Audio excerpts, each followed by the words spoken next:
everyone, it's Emmy Hall, and Roman and Nathan, I finally know what you're talking about out there in Colorado. I'm here in DC, we've got a ton of snow and it's like 18 degrees, I'm freezing.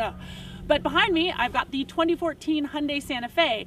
Now this car has got room for 7 and a ton of standard features, but is that enough to give it the coveted TFL rating of buy it? We'll find out next, coming up on the Fast Lane Car.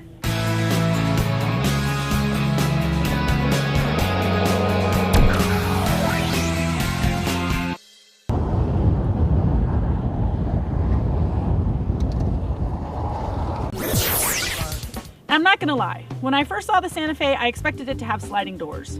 It definitely has the profile of a minivan, but upon closer inspection, it does have some design details that make it, well, if not sporty, then at least vaguely not boring. 19-inch wheels, HID xenon headlights, LED taillights, and chrome-tipped exhausts are all featured. Under the hood, Hyundai has given us a 3.3-liter V6, good for 290 horsepower and 252 pound-feet of torque. Power goes to the front wheels through a 6-speed automatic transmission.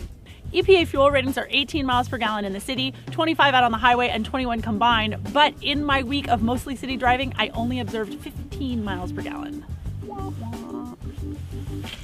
Now inside the Hyundai is really where you're going to find all the value. It has a ton of standard features, including heated seats, cruise control, a rear view camera, a 4.3-inch touchscreen, and satellite radio.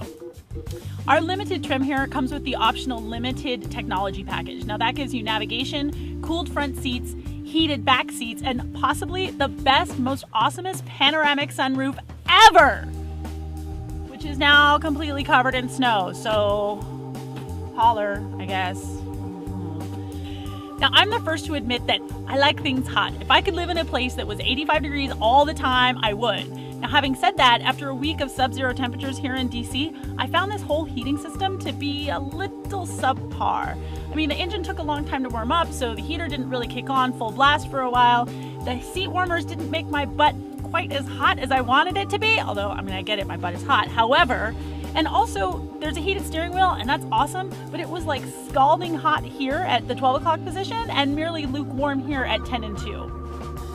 While you can get the Santa Fe with the optional third seat here in the middle, we have the captain's chairs. Now, this seat is moved all the way back, and look at how much room I have. I mean, I'm a tall gal, I'm 5'9". Plenty of legroom here, plenty of headroom here.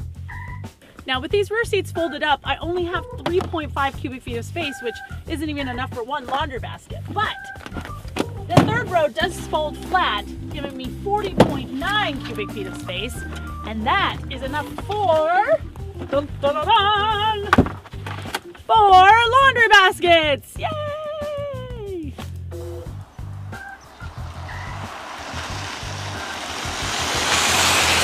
Now the 3.3-liter V6 in this car is pretty powerful, and it certainly has enough torque to get you around people and get you onto the freeway in a safe manner. The upshifts and downshifts on the transmission are pretty quick, and you can operate the transmission through the stick right here, but honestly, it's got such a soft touch that I don't imagine anyone actually operating it that way. I think most people are just gonna let it ride and let it do its own thing.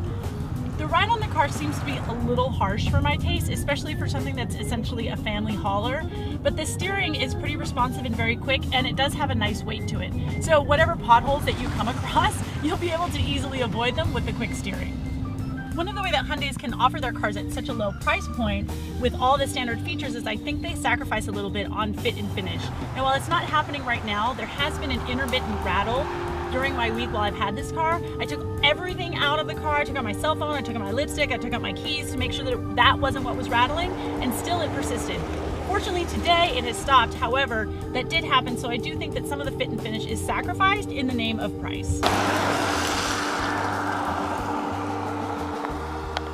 The price of the 2014 Hyundai Santa Fe Limited comes in at $39,540. Now, there is a lot of competition in this class of 3-row crossover SUVs. The Nissan Pathfinder and the Mazda CX-9 come to mind immediately.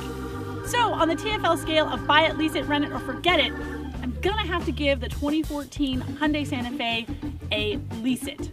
And it's got a really strong V6 engine, but the subpar heating system and some of the fit and finish just don't warrant to buy it. That's it for today. I'm Emmy Hall. Thank you so much for watching. Yay! Hey, you can find me and TFL Car on all the social medias, and check out tflcar.com for more news, views, and reviews. Thanks so much for watching.